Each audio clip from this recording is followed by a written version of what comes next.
Hello, welcome to my channel, America Teacher 5th grade. Today we again are continuing our lesson on our Unit 2 lesson, Exploring the World, out of our social studies book, The United States Making a New Nation. And today we're going to be learning about the Spanish exploration. So we've kind of done the Portuguese, or no, we did Christopher Columbus, which I guess was from Spain, and then we did a little bit with the English. And now we're going to really focus in on the Spanish explorers who came after Columbus and are originally from Spain as well, whereas Columbus was Italian, and then did you know that he was shipwrecked in Portugal? Yeah, isn't that crazy? But that's what led to his amazing ability. He taught himself how to read and write in Portuguese so he could study the navigational books that his father-in-law had, who was also a great navigator, and from there, so, you know, again, a kind of a happy mistake for him, as terrible as being shipwrecked would be. It still had a good ending for him. So anytime you're going through some troubling times, just know that it may take a day, it may take a week, it may take a year, it may take 10 years, but eventually you'll find the silver lining for it, although sometimes it just really stinks when you're going through it. Okay, here we are. We're studying the times between 1513 and 1539. If we remember 1522, when Magellan went around the world, that was 30 years after Columbus. So a little bit after that, 1492, 1502, so about 20 to 40, between 20 and 50 years after Columbus. In 1513, Ponce de Leon reaches Florida. In 1521, Cortez destroys the Aztec capital. And in 1539, De Soto begins his explorations of Florida. So we have lots of things going on during this time. A few things of what to know is, why did the Spanish explore and conquer large areas of the Americas? And I'm just going to kind of go, well, what do we remember when they told Columbus? Columbus said, I promise to colonize, and so that's what they are planning on doing. And they also want to convert all of the indigenous people that they find to Catholicism. I don't know if that's the best way to do missionary work. In fact, I'm probably going to say it might be the worst, but it's what they did. Vocabulary. Grant on page 129 and over here. He offered large sums of money called grants to those who led expeditions.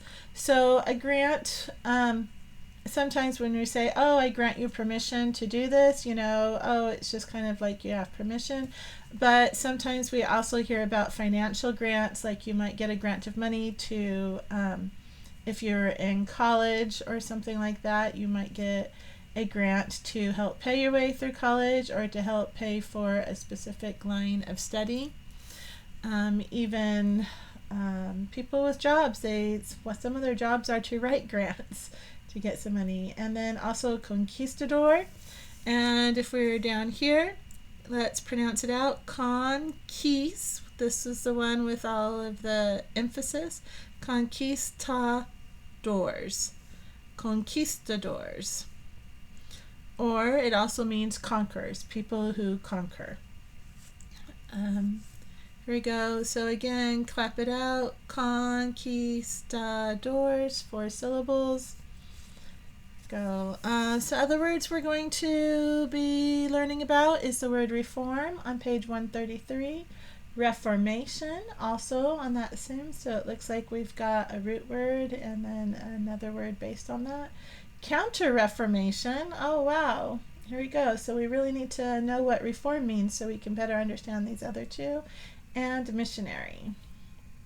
Some of the important people during this time was Juan Ponce de Leon, Hernando Cortez, Estevanico, Francisco Vasquez, de Coronado. So let's see if we can say that fast. Francisco Vasquez de Coronado, Francisco Pizarro. Let's see if I can pronounce this one. Atahualpa, Hernando de Soto, Martin Luther. Places: Florida, Mexico City, New Spain. Main idea and detail is our focus, and that's our little graphic organizer to go along with that. All right, the title for lesson 3 is Spanish Explorations. Remember, you are there. What point of view is that? Second person, not point of view, second person. Here we go, POV though. You make your way through the thick forest, waving the flies away from your face. The air is hot and sticky. Your armor seems to be getting heavier with each step. Ooh, I cannot even imagine. I just traveled through Missouri and it was hot and humid.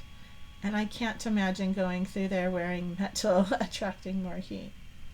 Your commander has made it known that he is seeking a fountain of youth. The idea seems foolish to you, but you know it would be unwise to say so. Near an opening in the forest, a soldier in front orders everyone to stop. Your group has just come face to face with a group of Native Americans. Are they friendly? Will you be friendly? First meetings. This painting of Spanish explorers meeting Native Americans was made more than 350 years after the event. So in 1500, so it was made probably around 1850, 1900. So who knows what really happened, if they were friendly or not. I don't think any of the Native Americans would have been sitting down, but that's just my opinion. Here we go, La Florida. Ponce de Leon explored the Florida coast while searching the Fountain of Youth. Now, what's interesting to me is that today this is pronounced Florida. We've kind of given it an English pronunciation, and yet there's a little town or a street, a river in Colorado near where I live, and they pronounce it the Spanish way, where the I makes the E sound, Florida. So that's different, but I'm gonna go with Florida because that's what we refer to that landmass today. The Spanish explore Florida. The Spanish explore Florida. Here we go. After Spain had claimed land in the Americas, most Spanish explorers and soldiers soon sailed there. Some wanted to find adventure and riches. Some dreamed of becoming rich through trade by selling things in Europe they had found in the Americas. Others wanted to win national glory and to convert Native Americans to Christianity. Let's see what Juan Ponce de Leon wants. The King of Spain encouraged the explorers. He offered large sums of money called grants to those who led expeditions. These Spanish explorers and soldiers became known as conquistadors, or conquistadors. One of these conquistadors was Juan Ponce de Leon. Ponce de Leon. Juan Ponce de Leon. He had sailed with Columbus on his second voyage. Oh, so another person who was influenced by Columbus.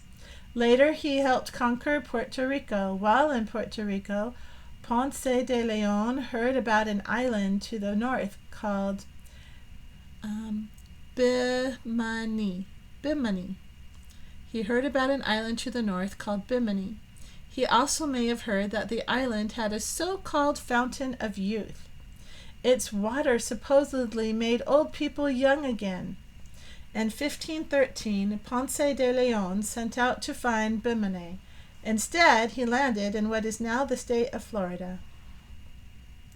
He named the land La Florida, Spanish for flowery, and claimed it for Spain. Here, I'm going to move this up so you can see it and see that picture better.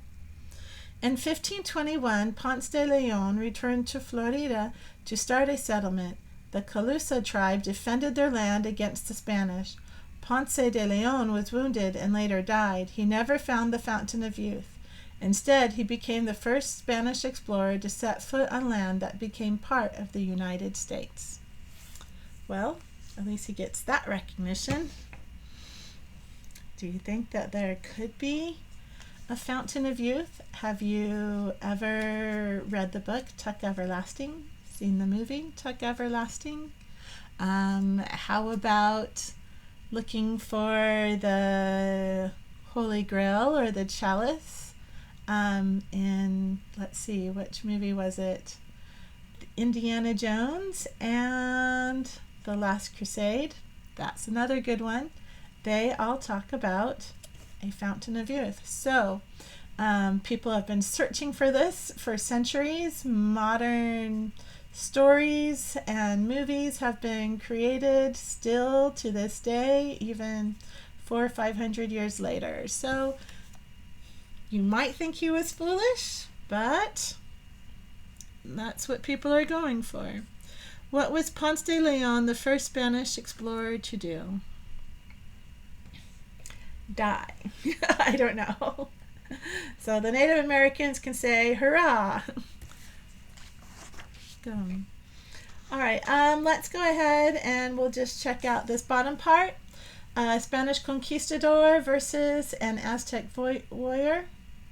In this illustration, a Spanish conquistador, which is the one on the left, had stronger weapons than an Aztec warrior had on the right.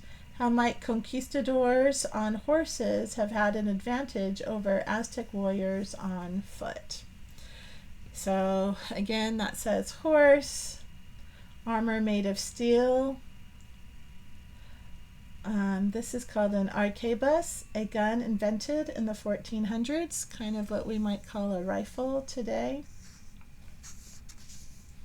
Armor made of quilted leather, so that was the strongest that they knew back in the time. So it could be stronger. Wood shield with feather fringe, so it's kind of more decoration. And a wooden club. Now, I believe these are called macanas. I can't quite remember, but although this part is a wooden club, this black part over here, these are not feathers. That's obsidian, and obsidian has been known to be sharper and more precise than even a fine steel blade. And it can cut, and as a knife, used in a medical thing, I would probably prefer this over a steel knife.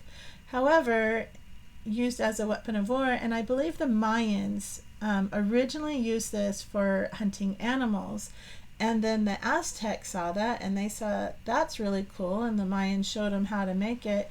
And then the Aztecs kind of turned on the Mayans and even their other neighbors, and they used it as a weapon to decapitate, to take off limbs. Pretty awful. So this was pretty deadly. However, and a wooden shield would protect you pretty much from that. However, when they put it against the metal shields or on their metal encasings, and so this would be why these men would still wear a metal vest, if you will, in the hot, humid jungles, is to protect themselves from arrows, sharp points, those kinds of things. And these would just shatter, and they were basically useless then against these, and usually they didn't even get that close to shatter them on that, because obviously they can fight from a distance with this, and it also had like a sharp point at the end as well. I mean, their spears would probably travel pretty far, but those bullets would travel farther. So again, the warring technology was on the advantage of the Spanish conquistadors. Not to say that they weren't great and talented and very skilled at what they did, but they were both warriors, and they both killed other people. And so I think sometimes we forget that, and we just kind of talk about how they took down their group of people, but this group of people was also hunting their neighboring tribes. And so I can't say that they're entirely innocent themselves. So their neighboring tribes brought the conquistadors to them and said, help us. Here we go. And if you don't believe me, go research it, find out for yourself. Here we go. Early conquistadors. In 1519, Spain sent Hernando Cortez to find gold in the land of the Aztecs. Cortez landed in what is now Mexico with about 650 soldiers. He and his soldiers marched west from the coast toward the Aztec capital. Here we go. Tenochtitlan. The Aztec Empire covered 80,000 square miles. As many as 5 million people lived in the empire, but some disliked the Aztecs' harsh rule, so they helped the Spanish. The fall of the Aztecs. Cortez was also helped by the Aztecs' belief that a light-skinned god would one day return to rule them. Moctezuma, here we go, this is better. Moctezuma, the Aztec emperor, thought that Cortez might be this god. He welcomed Cortez, but this peace did not last very long. Well, they did like that. That is very interesting that they had a belief or a prophecy that a light-skinned god would one day return to rule them. Cortez took Moctezuma prisoner, and fighting broke out between the Spanish and the Aztecs. The Aztecs were strong fighters, but they did not have horses or guns like the Spanish. Many Aztecs died in battles, but most died from diseases carried by the soldiers. By 1521, Cortez had conquered the Aztecs. On the ruins of Tenochtitlan, the Spanish built Mexico City. The city became the capital of Spain's new empire in the Americas. And basically, anytime they, people in Mexico City, hey, we need to go dig below for plumbing or this or that, or they find new ruins. It's pretty wild. So the Spanish literally built Mexico City on top of this one, which is interesting because in the 1500s, where's the name of the Tenochtitlan was built on an island in the middle of a lake. And so just to show you, I mean, if we look at this over here, there is no longer a lake there, and that lake is gone. So the Spanish dried it up, filled it in. I don't know if that was natural or if the conquistadors filled it in. They had these beautiful floating gardens. They were very well adapted. They had their class systems. It would be pretty amazing to have seen these floating gardens and how people ran them today. And they had canals, and they really did have protection from their enemies, the neighboring tribes. They kind of had a road or a bridge that they could fill in or pull up so that nobody could cross, but they put it out to welcome these light-skinned conquistadors from Spain. And so I think that's fascinating. Anyways, so they took him prisoner, and I'm just going to add just a little bit that I know from studying the others. The emperor's advisors, they advised him not to. They said, nope, it's not time. But he's like, oh, all these other things. And what was weird, I think, is, if you know Mexico, there's a lot of volcanic activity going on. and like the lake was bubbling, it was getting warm, and they might have seen like, you know, falling, a whole bunch of falling stars, like the Pleiades falling from the sky. And so he was like, feel like something is happening. And so they're like, no, it's still not time yet. But anyways, so Cortez took Montezuma prisoner, and fighting broke out between the Spanish and the Aztecs. The Aztecs were strong fighters, but they did not have horses or guns like the Spanish. Many Aztecs died in battles, but most died from diseases carried by the soldiers. By 1521, Cortez had conquered the Aztecs. On the ruins of Tenochtitlan, the Spanish built Mexico City. The city became the capital of Spain's new empire in the Americas. The 7 cities of gold. Now, I think that's fascinating, that there's this rumor of 7 cities of gold. After Cortez found gold among the Aztecs, the Spanish went on looking for more riches. Spanish leaders in Mexico City heard a Native American story about 7 cities of gold. They sent a priest named Marcos de Niza on an expedition. De Niza took along an enslaved African named Estevanico, who knew about the region. During the expedition, Estevanico was killed. De Niza, however, returned and said he had seen a golden city. Now, I don't know if he had just basically seen like a pueblo that, you know, shining in the morning sun. I don't know. You know, they could be. I've been around pueblos. But he said he saw gold.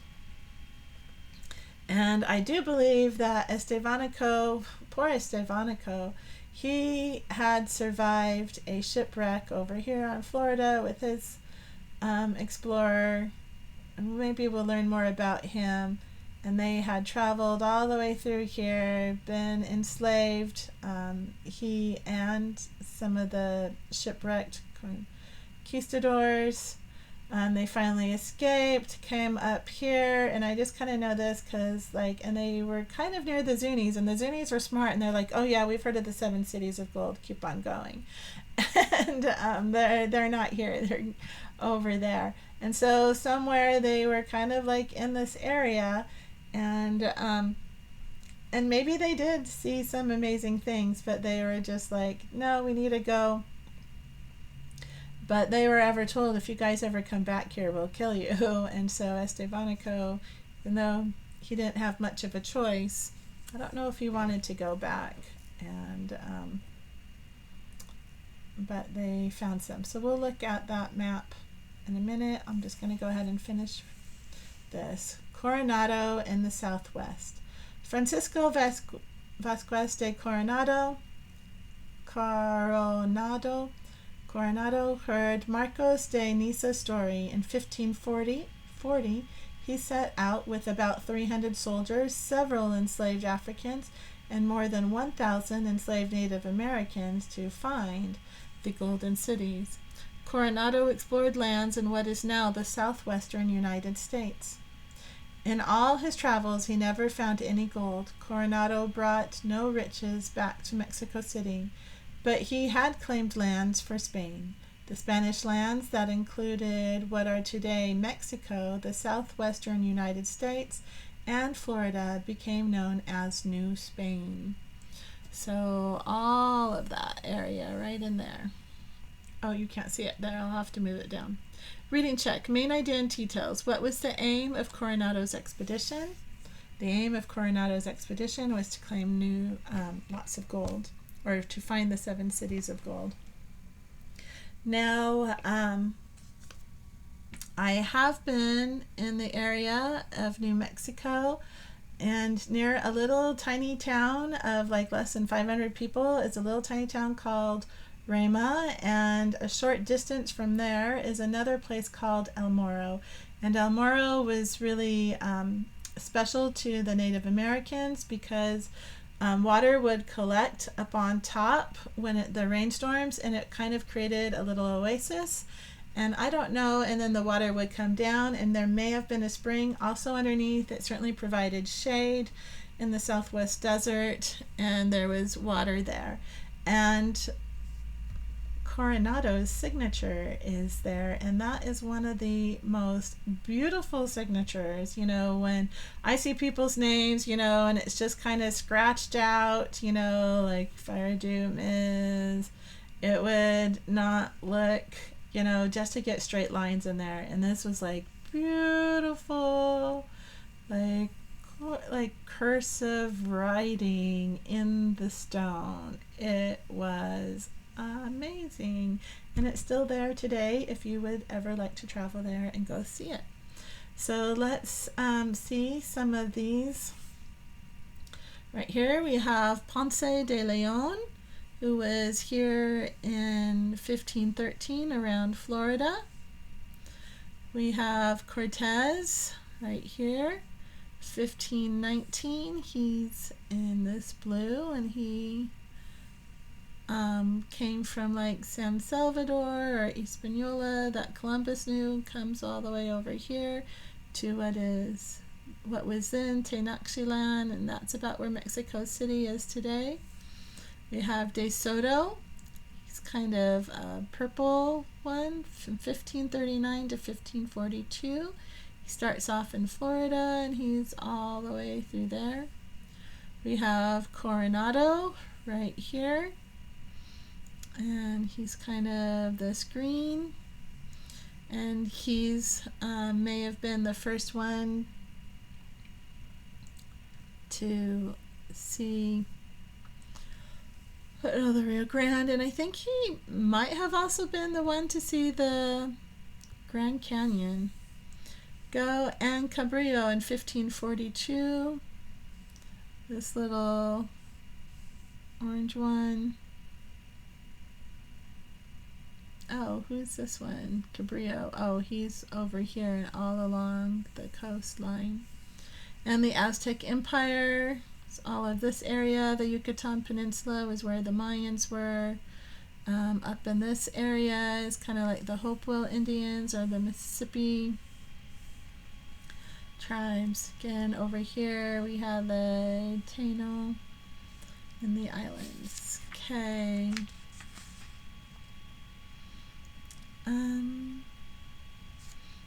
And mostly, like, I believe about 19 different Pueblo tribes in this area. The Navajo and the Apache had just basically beat Columbus by about 500 years and coming down through here. And again, I'm not going to say that they were the best of friends with the Pueblo tribes, but Pueblo are still there. Good for you. Okay. All right. Expeditions continue. Let's straighten that out.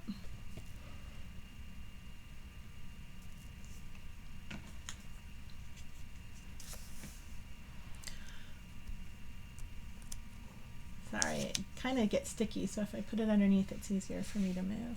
More conquistadors wanted to explore the Americas. They came to the Americas to claim land and find gold. Pizarro and the Incas. Francisco Pizarro was a Spanish conquistador. In 1531, he led 180 soldiers on an expedition into the western coast of South America. There, he and his soldiers met with people from the Inca Empire, which was led by Atahualpa. Let's see if I pronounce it right. Atahualpa. A priest traveling with Pizarro told the Incan leader that the Incas had to accept Christianity and Spanish rule. Atahualpa said no, and Pizarro and his soldiers attacked the Incas. The Spanish took Atahualpa prisoner, so the Inca were left without a leader. After Atahualpa's death, Pizarro traveled to Cusco, the capital of the Inca Empire, and took control of the region. De Soto's expedition. In addition to soldiers, De Soto's expedition included priests, farmers, and Native American scouts. So I'm just, if you want to, quick take a snapshot of all the words. Here, let's just kind of look how they are. So De Soto's right here. There's the conquistadors, the priests who kind of took the time to learn the native language. I don't think the soldiers bothered so much.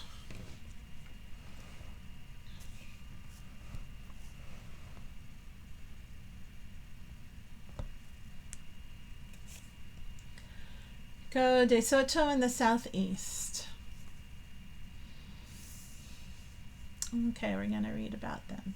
Another conquistador named Hernando de Soto explored the southeastern United States. In 1539, he and 600 men sailed from Cuba and landed near Tampa Bay. Later, they became the first Europeans to see the Mississippi River. De Soto and his soldiers met many Native Americans during this expedition. These meetings often ended in bloody battles. One of the worst battles took place against the Mobile tribe in what is now the state of Alabama. In 1542, De Soto died of a fever. Of the 600 men who started the journey, only about 300 survived. De Soto and his men claimed the land they explored. Spanish claims now covered much of the southern half of what is now the United States. Main idea and details. What part of the present-day United States did De Soto explore and claim? Most of the southern part, from Florida to the southwest, and up the California coastline. Missionaries to America. While the conquistadors were exploring the Americas, many changes were taking place in Europe. Some people began to question the power of the Catholic Church. At the time, the church forced people to follow its rules and to pay taxes. So it wasn't just the Native Americans, it was also kind of the poor Europeans. It even had its own courts. The courts could punish people for disagreeing with church laws. Religious reforms. In 1517, a German priest named Martin Luther began to call openly for reforms or changes in the Catholic Church. So 1492 to 1517, again, all within like 40 years. That's still within a generation, if you will, if you count 40 years a generation of people. Things were changing. This period of reforms is called the Reformation. Luther was forced out of the church, but he gained many supporters. Those who protested the actions of Catholic leaders became known as Protestants. And notice that the word protest, kind of Protestants, people who protest, Protestants, but we pronounce it Protestants now, but they were basically your protesters. They began new churches, including the Lutheran Church. As a result, the Catholic Church made some changes. It also tried to keep its power through efforts now called the Counter-Reformation. So the church did make some changes because of the things that Luther made up, even if they did kick him out. The church banned books that went against its teachings. People who protested Catholic laws were punished in church courts. Oh, there was a name for that, but I can't quite recall it. It started with a C, I believe. During the Counter-Reformation, the Catholic Church worked on spreading its power to the Americas. Church leaders wanted to gain new followers. They also wanted to share in the wealth of the lands claimed by European countries. To do this, the church sent religious teachers or missionaries to convert Native Americans to the Catholic Church. Soon after coming to the Americas, missionaries held ceremonies to make Native Americans they met Catholic. So I'm going to say that the people who came, the missionaries who came, some were nice, some were not. I do feel like their intentions were well meaningful, even if the results were still kind of disastrous.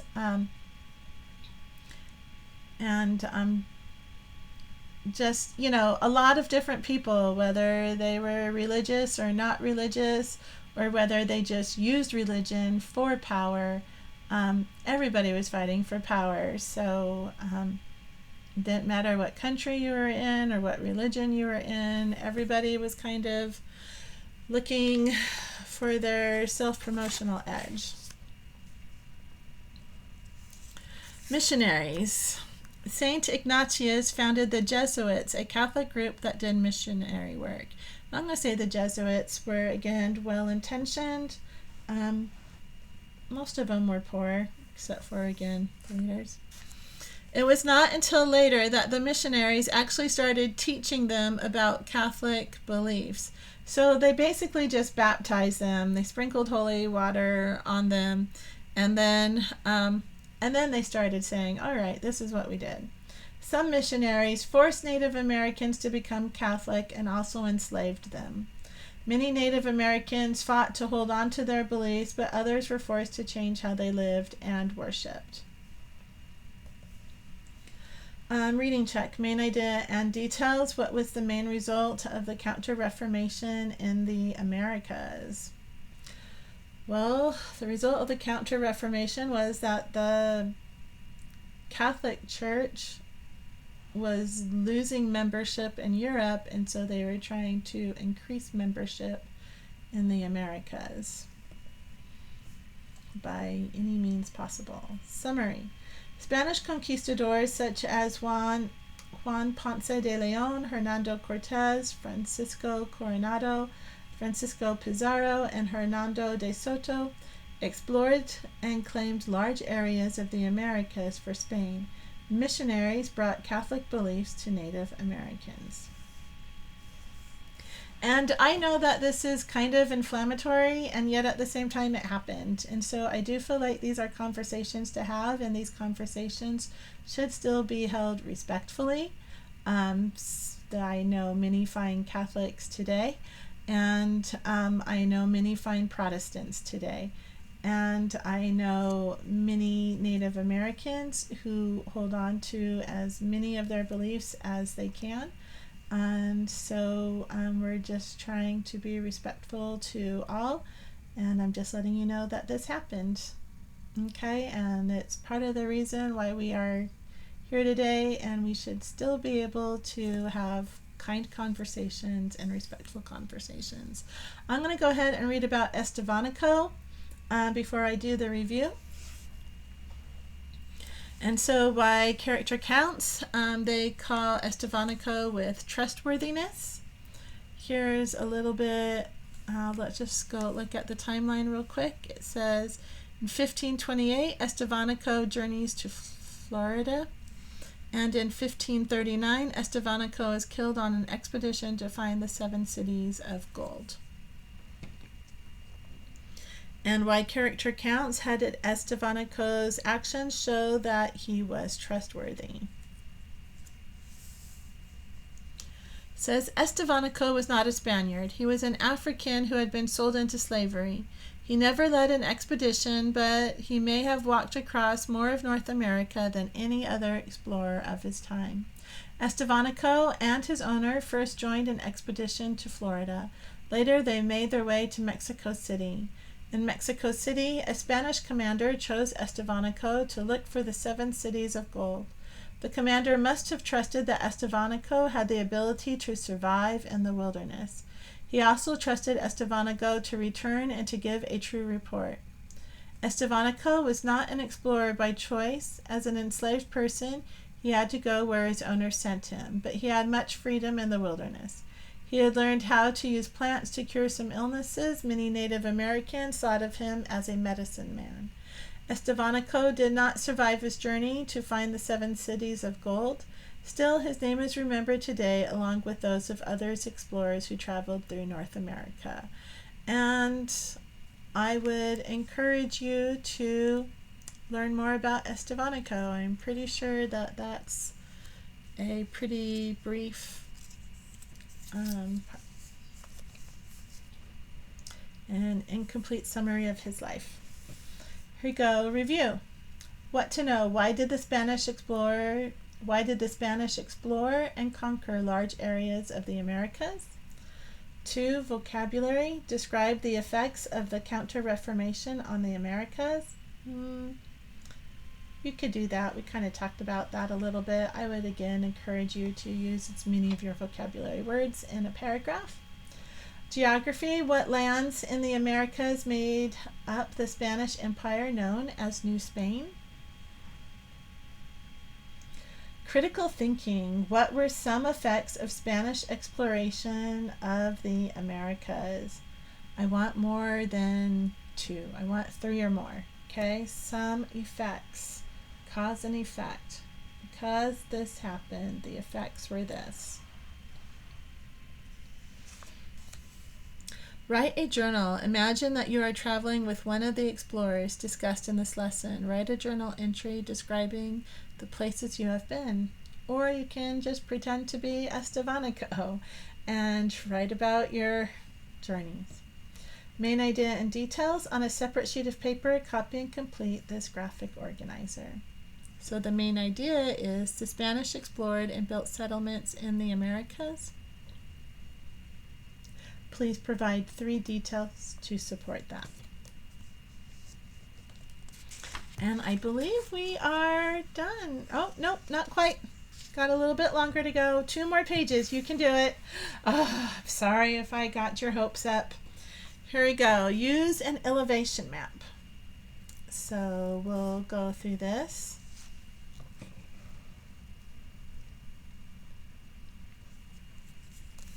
Why it matters. An elevation map can help you understand what a place looks like, whether it has mountains or is lowland. Learn the elevation, notice T-I-O-N, this is how many of you spell it, S-H-U-N, but it's T-I-O-N, okay? The elevation or height of the land is measured from sea level. The elevation of land at sea level is 0 feet. Find sea level on drawing A. The lines on this drawing of a mountain are contour lines. So let's find drawing A. Here's sea level where the green meets the blue. Okay, 0 feet. A contour line connects all points of equal elevation. The contour line labeled 1,640 feet connects all points on the mountains that are 1,600 feet above sea level. So let's find that. 1,640 feet or 500 meters. And that's there. And so all of that's that one. All of these are 330, 820, and 3,280 above the tree line. Okay, those are contour lines. So now let's look at drawing B, which is kind of, you know, like if you were from a drone and looking down on that. So drawing B shows the mountains as you would see it from above. The contour lines are closer together on the steeper side. So notice that this is really steep right here. That's practically like climbing up a cliff. For all of you rock climbers, you might enjoy that. And then on drawing C, color is added between these contour lines right here. And the key shows the range of elevation that each color stands for. So now we're going to go, and there's the 1,640 feet or 500 meters. And that's this area right in here. And then here we go, kind of 0 to 330 feet or 100 meters is all the green. See, in the meters, it's nice and neat. It's 250 or 820 feet. You're like, how random is 820 feet? Well, they chose 820 feet because it's similar, it's the same as 250 meters. So just a little different. Okay. All right, let's look here. Here is a map of De Soto's expedition from 1539 to 1543, so about 4 or 5 years. We're going to use these same colors. These will help us as we look at where they went. So it says practice. The map above also uses color to show elevation. The map key tells you what elevation each color represents. Use the map and the map key to answer the questions below. So I'm just going to kind of maybe move this side over here so you can see all of that. All right. Number 1, what is the elevation of the land De Soto reached as he passed through the Appalachian Mountains? So he goes through here through the Appalachian Mountains, and that's where we get our very highest, which is above 1,000 meters or above 3,280 feet. I'm going to say that's still not a mile high like you get in the Rockies, but it's pretty good for the mountains. Okay. Number 2, what is the elevation where the Mobile lived? So maybe you've heard of Mobile, Alabama. Here we go. It's named after a Native American tribe. You should know that. Okay. And so they lived right along the coast. So it's just like basically sea level up to 100 meters or 330 feet. That's them all through here. Number 3, what is the elevation of the land that De Soto passed through after crossing the Arkansas River? So here's the Arkansas River. And so if we come over here and we're like, oh, maybe he did it. Maybe it was orange or yellow. So about 250 to 500 meters, or about 820 to 1640 feet. What is apply? Use the map to plan a route for De Soto that might have taken him along an easier way through the areas he explored. Well, I'm thinking, yeah, maybe he knows he could have gone all along the coast, but I'm thinking that all of these tribes along here were like, get the heck out of here. We've heard about you and we don't want you. So he kind of had to hit for the highlands and head for the hills for safety and to hide in the mountains. And I'm just going to say, after driving through that, I mean, where there are roads or where people are farming, it's nice and flat.